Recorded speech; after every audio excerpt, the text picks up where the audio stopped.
안녕하세요. 2021년 소이 오일 마스터 프로그램에서 강의를 맡게 된 가천대학교 식품영양학과 박선주라고 합니다. 이렇게 만나 뵙게 되어서 반갑습니다. 제가 오늘 강의할 내용은 1장 유지입니다. 처음 강의에 들어가면서 여러분들께 드리고 싶은 질문이 있습니다. 지방은 무조건 건강에 나쁠까요? 일반적으로 사람들은 지방을 많이 먹으면 비만해진다거나 또는 심혈관계 질환에 걸릴 수 있기 때문에 지방은 적게 섭취하는 것이 무조건 좋다고 생각하고 있습니다. 그러나 지방은 우리 몸에서 매우 중요한 역할을 하는 필수 영양소입니다. 장수 인구가 많은 일본의 경우에도요, 장수 비결은 적절하게 지방을 섭취하기 때문이라고 알려져 있습니다. 1980년대 미국에서는 지방의 과다 섭취가 심각한 혈관 문제라든지 비만을 초래한다고 주장했습니다. 그래서 국민들에게 저지방을 섭취하도록 식단을 발표하고 권고하였습니다. 그러나 그 이후 미국의 비만 환자와 당뇨병 환자는 급격하게 증가하는 것을 보실 수 있습니다. 이렇듯 건강을 유지하기 위해서는 지방의 섭취뿐만 아니라 모든 영양소를 골고루 균형 있게 섭취하는 것이 중요합니다. 지방은 체내에서 매우 중요한 역할을 하는데요. 지방을 부족하게 섭취하면요, 아이들의 경우는 성장 지연이 일어날 수 있습니다. 또 성인들의 경우는 피부 염증 등의 질환이 생길 수 있다고 합니다. 피부가 거칠어진다거나 또 쭈글쭈글해진다거나 또 주름이 생기기도 합니다. 반면에 지방을 또 과다하게 섭취하면 저희가 알고 있는 비만이라든지 심혈관계 질환이 생길 수 있습니다. 그래서 지방은 적절하게 섭취하는 것이 중요합니다. 지방을 어떻게 적절하게 섭취하는 것이 좋은지는 뒤에서 다시 한번 말씀드리도록 하겠습니다. 지방은 농축된 에너지원으로 알려져 있습니다. 탄수화물과 단백질은 1g을 섭취했을 때 약 4칼로리의 에너지를 냅니다. 그러나 지방은 약 9칼로리의 에너지를 내기 때문에 2배 이상의 에너지를 발생하는 농축된 에너지원이고요. 그렇기 때문에 많이 먹었을 때 비만에 걸릴 수 있습니다. 지방은 또한 체온 유지, 보온 효과, 장기 보호 효과를 가지고 있습니다. 지방으로부터 발생된 열은 우리 몸의 체온을 유지해주고요. 또 피하 지방은 보온 효과가 있습니다. 체지방은 우리 몸의 중요한 장기인 생식기관이라든지 심장, 신장, 폐 같은 주요 장기를 감싸고 있어서 외부에서 충격이 왔을 때 장기가 다치지 않도록 보호를 해줍니다. 세포막의 구성 성분이 또 지방이기도 하고요. 또 호르몬으로 변환되어서 우리 몸을 조절하는 데 사용되기도 합니다. 뇌신경의 구성 재료이기 때문에 뇌신경세포의 기능 유지에 또 중요한 역할을 합니다. 비타민 A, D, E, K는 지용성 비타민으로 알려져 있고 이름에서 알 수 있듯이 지용, 기름에 녹는 비타민입니다. 그렇기 때문에 비타민 A, D, E, K는 기름과 함께 섭취했을 때 흡수가 더욱더 잘 됩니다. 예를 들어서 비타민 A가 많이 들어있는 당근의 경우에도 그냥 드시는 것보다는 기름에 볶아서 드시는 경우에 카로티노이드의 섭취가 증가한다고 합니다. 필수 지방산에 대해서 말씀드리겠습니다. 필수 지방산은 신체를 정상적으로 성장, 유지시키고 또 체내의 여러 생리활동 기능을 하는데 꼭 필요한 지방산입니다. 그런데 이러한 지방산은 체내에서 합성이 되지 않거나 합성이 되더라도 양이 매우 부족하기 때문에 반드시 식사를 통해서 섭취해야 합니다. 필수 지방산의 종류로는요, 오메가6 지방산인 리놀레산, 아라키돈산이 있고요. 오메가3 지방산인 알파 리놀렌산이 있습니다. 리놀레산은 식용유에 풍부하고 체내에서 아라키돈산으로 전환이 됩니다. 또한 들기름이나 콩기름에 풍부한 알파 리놀렌산은 체내에서 뇌기능 활성 물질인 EPA 또는 DHA라고 많이 들어보셨죠? DHA로 전환이 되어서 몸에서 사용됩니다. 필수 지방산은 다양한 생리 활성 기능을 갖고 있습니다. 그 기능 중에 대표적인 것은 세포막의 안정성을 유지하는 것입니다. 세포막의 유동성, 유연성, 투과성에 중요한 역할을 합니다. 또한 혈청 콜레스테롤을 감소시키는데요. 혈청 콜레스테롤은 혈액 내에 돌아다니는 콜레스테롤을 결합해서 간으로 가서 간에서 담즙산으로 전환합니다. 그렇게 생긴 담즙산은 분변으로 배설이 됩니다. 그래서 분변으로 배설되게 되면 다시 콜레스테롤이 담즙산으로 전환되어야 되기 때문에 몸에 있는 콜레스테롤이 감소되는 그런 좋은 역할을 하게 됩니다. 두뇌 발달과 시각 기능을 유지하는 데도 또 필수 지방산이 중요한 역할을 하는데요. 대뇌 피질의 막구성과 망막, 눈의 막구성 성분 중에 약 3분의 1이 DHA입니다. 그래서 아이들이 성장 발달하는 기간 동안에는 오메가3 필수 지방산을 꼭 섭취해야지만 인지 기능이라든지 시각 기능이 제대로 발달할 수 있습니다. 지방을 구분하는 방법에는 여러 가지가 있는데요. 우선 성질, 형상에 따라서 나누어 보면 고체와 액체가 있습니다. 그래서 상온에서 액체인 것들은 유, 고체인 것들은 지라고 합니다. 포화 지방산을 많이 함유하고 있는 동물성 기름인 쇠기름, 돼지기름 등은 고체 형태로 상온에서 존재합니다. 야자유는 식물성 기름이긴 하지만요. 여기에도 마찬가지로 포화지방산이 많기 때문에 상온에서 고체로 존재합니다. 반대로 불포화지방산을 많이 함유하고 있는 대부분의 식물성 기름과 동물성 어유, 간유 등은 상온에서 액체 형태로 존재합니다. 포화지방산과 불포화지방산을 나누는 방법에 대해서는 뒤에서 다시 한번 설명드리도록 하겠습니다. 식품과 체내에 존재하는 지방은 대부분 중성지방의 형태로 존재합니다. 이러한 중성지방은 트리글리세라이드라고 해서요. 건강검진을 하셨을 때 혈액 중에 지표 중에 하나인 것을 아실 수 있습니다. 중성지방은 탄수화물을 많이 섭취하는 우리나라 사람들의 경우에는 콜레스테롤보다는 중성지방의 수치가 더 높기 때문에 주의해야 될 그런 혈액 지표 중에 하나입니다. 형태를 보시면 한 분자의 글리세롤과 세 분자의 지방산이 에스테르 결합을 형성해서 생성이 됩니다. 이것이 가수분해되면 또 글리세롤과 세 분자의 지방산으로 나누어져서 몸에서 사용되게 됩니다. 포화지방산과 불포화지방산에 대해서 말씀드리겠습니다. 포화지방산과 불포화지방산을 구분하는 기준은 이중결합이 있느냐 없느냐입니다.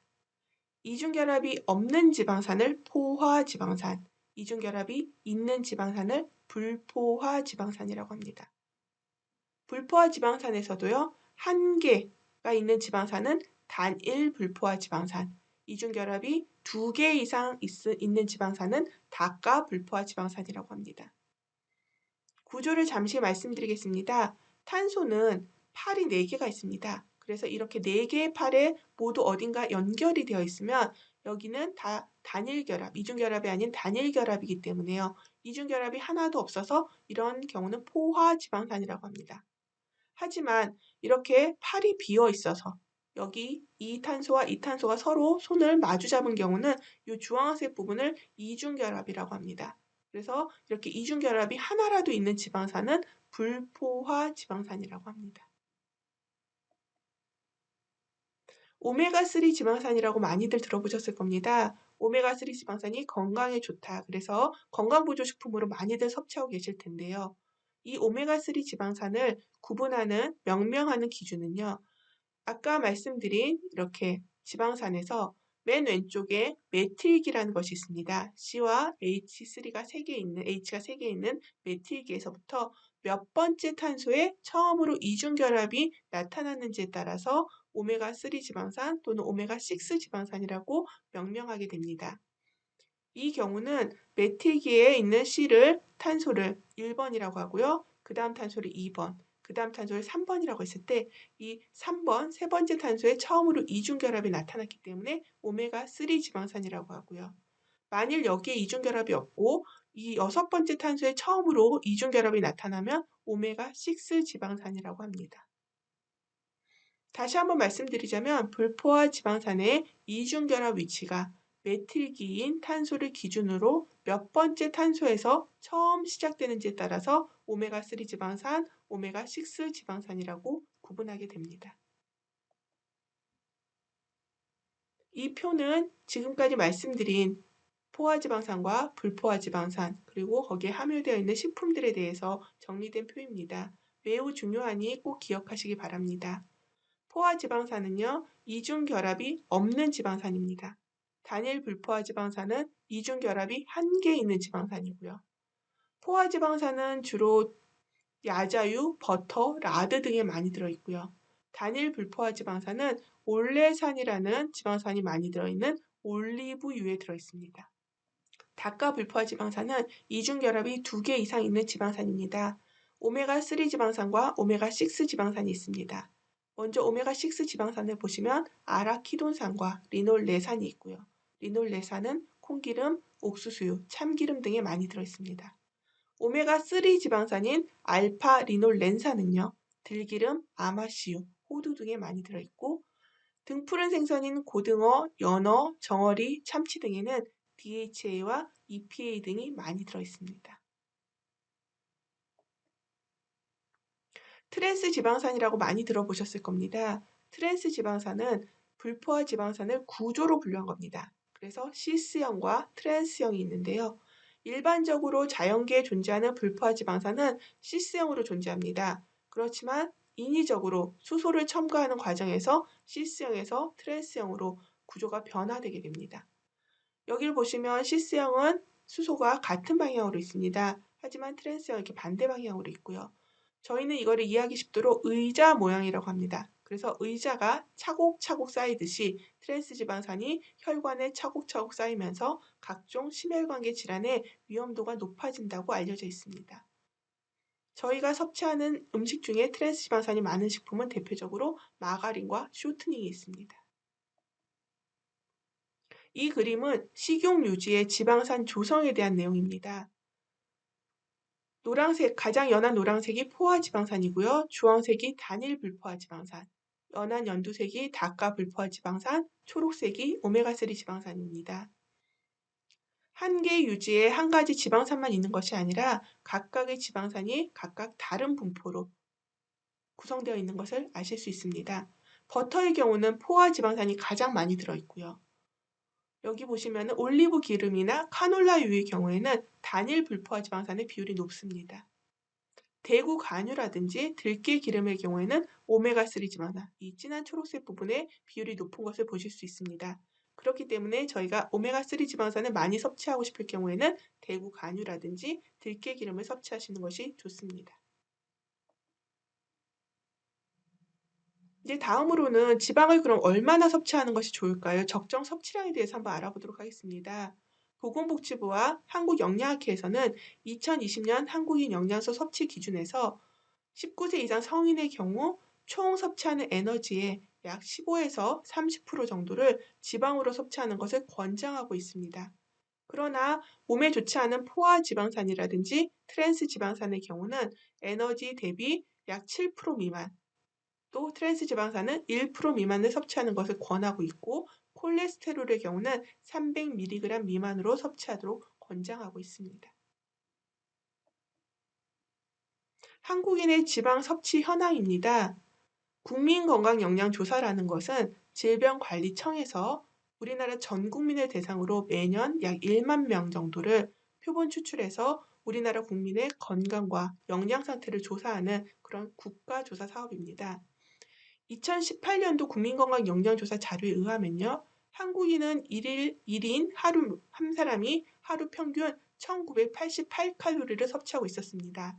그 중에서 지방은 약 49.5칼로리를 섭취하고 있었고요. 이 지방의 섭취량을 에너지 대비 비율로 나타내보면 약 22.6%였습니다. 이렇듯 지방의 에너지 섭취 기여 비율은 1969년 이래 계속 꾸준히 증가하는 추세를 보이고 있습니다.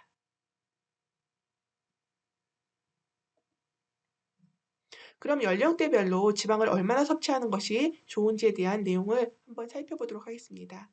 영아기 1세 미만의 아기들의 경우에는 영아 전기인 0에서부터 5개월은 모유에 있는 지방의 분석 결과를 근거로 해서 하루에 약 600mg 정도를 먹도록 권장하고 있고요. 영아 후기의 경우는 하루에 약 800mg 정도를 먹도록 권장하고 있습니다. 1세부터 18세까지의 성장기의 경우에는요, 지방이 너무 부족하면 필수 지방산이 결핍되고 이거로 인해서 성장이 지연된다고 아까 말씀드렸습니다. 그래서 1세에서부터 2세의 지방 섭취 비율은 약 20에서부터 총 에너지 열량의 20에서부터 35%고요. 3세 이상의 지방 섭취 비율은 15에서 30%를 권고하고 있습니다. 또 다른 연구에 의하면 지방의 에너지 섭취 비율이 30% 이하인 경우 면역 및 신경계 등 조직의 발달이 미숙하고 또 비타민이라든지 무기질의 부적절한 섭취가 동반되기 때문에 성장 장애를 초래할 수 있으므로 주의해야 한다고 권고하고 있습니다. 성인기 19에서부터 64세의 경우는요. 지방 섭취를 총 에너지 섭취량의 약 15에서부터 30% 정도를 섭취해야 합니다. 연령대별로 또 성별로 총 에너지의 권장량이 다르기 때문에 그 자기에 필요한 에너지 권장량의 약 15에서 30% 정도를 지방으로 섭취하시면 됩니다. 하지만 오메가3 지방산 등 닭과 불포화 지방산의 섭취는 증가시키고 포화 지방산과 트랜스 지방산은 적게 드시는 것이 좋습니다. 이렇게 섭취하기 위해서는 등푸른 생선이라든지 견과류, 또 살코기, 가금류, 저지방 유제품, 야채, 과일, 통곡류, 콩류 등을 자주 먹는 것이 좋습니다. 65세 이상의 노인의 경우에는요. 노인기의 지방 섭취 기준에 대한 어떤 근거가 없어서 지방의 에너지 적정 비율을 성인과 동일하게 15에서부터 30%로 권장했습니다. 그러나 국민건강영양조사 결과를 보았을 때 65세에서부터 74세 노인의 경우 지방 섭취 비율이 약 19% 정도였고요. 75세 이상의 노인인 남자는 15%, 여자는 14%로 매우 부족하게 섭취하고 있는 것을 알 수 있었습니다. 임신기와 수유기의 지방 섭취 비율은 일반 성인과 동일하게 권장됩니다. 하지만 유럽에서는 임신부가 DHA를 섭취하게 되면 미숙아를 출생하는 위험을 낮출 뿐 아니라 영유아의 시각 및 인지 기능의 정상적인 발달에 필수적이기 때문에 임신과 수유 중에는 DHA를 하루에 100에서 200mg 정도 추가 섭취하도록 권장하고 있습니다. 마찬가지로 오메가3 지방산인 DHA는 아이들의 시각과 인지 기능에 매우 중요합니다. 그렇기 때문에 산모가 섭취하는 오메가3 지방산이 풍부한 생선 또는 기름이랑 매우 관련성이 높습니다. 하루에 최소 200mg 이상 섭취하는 것을 권장하고요. 하루에 DHA를 1g, 오메가3 지방산을 2.7g까지 섭취하는 것은 부작용이 없다는 연구 결과가 보고된 바 있습니다. 생애 주기별, 우리나라 국민들의 생애 주기별로 그러면 지방 섭취가 어떤지에 대해서 조사해 보았습니다. 최근 5년간 국민건강영양조사 자료를 통합을 했습니다. 2014년부터 2018년 자료를 통합을 해서요. 생애 주기별로 1에서부터 5세, 6에서부터 11세, 12에서부터 18세, 19에서부터 29세, 30에서 49세, 50에서 64세, 65세 이상 이렇게 7군으로 나눠서 에너지 대비 지방 섭취 비율을 지방 섭취 부족군, 즉 에너지에서 지방으로 오는 열량이 약 15% 미만인 사람들을 지방 섭취 부족군, 또 적정군, 지방 섭취 비율이 권장하는 양만큼 15에서부터 30% 정도를 먹고 있는 사람들, 그다음 과잉군, 지방 섭취 비율이 30% 이상인 사람들로 나누어서 그 비율을 비교해 보았습니다. 그랬더니 65세 이상 노인의 지방 섭취 부족군의 비율은 64.7%로 가장 높았습니다. 그리고 지방 섭취 적정군과 과잉군의 비율은 32.1%, 3.2%로 다른 연령층에 비해서 가장 낮았습니다.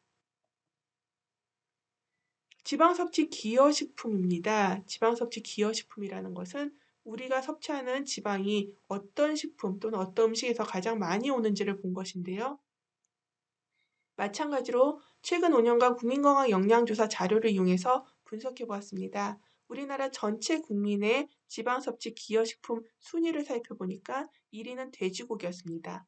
우리나라 사람들이 워낙 삼겹살을 많이 먹기 때문에 돼지고기가 부동의 1위입니다. 12.8%의 지방을 돼지고기로부터 섭취하고 있었고요. 2위는 소고기 약 8.6%였습니다.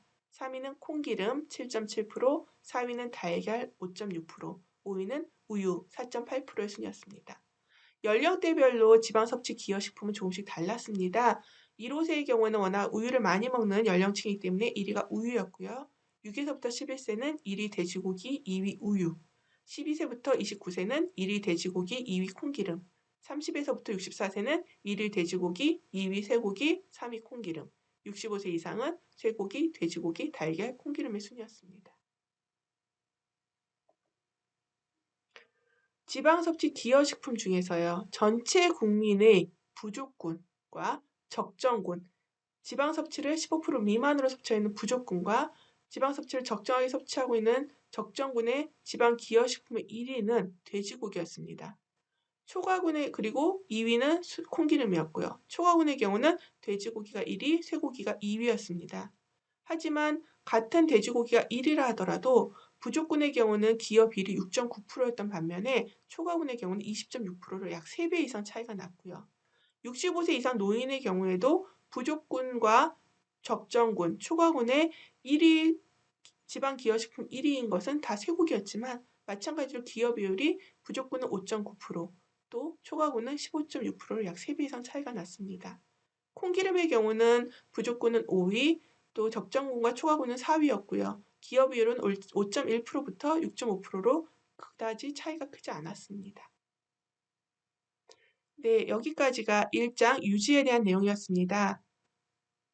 소이 오일 마스터 과정에 도전하신 여러분들을 응원합니다. 지금까지 강의 들으시느라 수고 많으셨습니다. 좋은 결과가 있기를 바라면서 경청해 주셔서 감사합니다.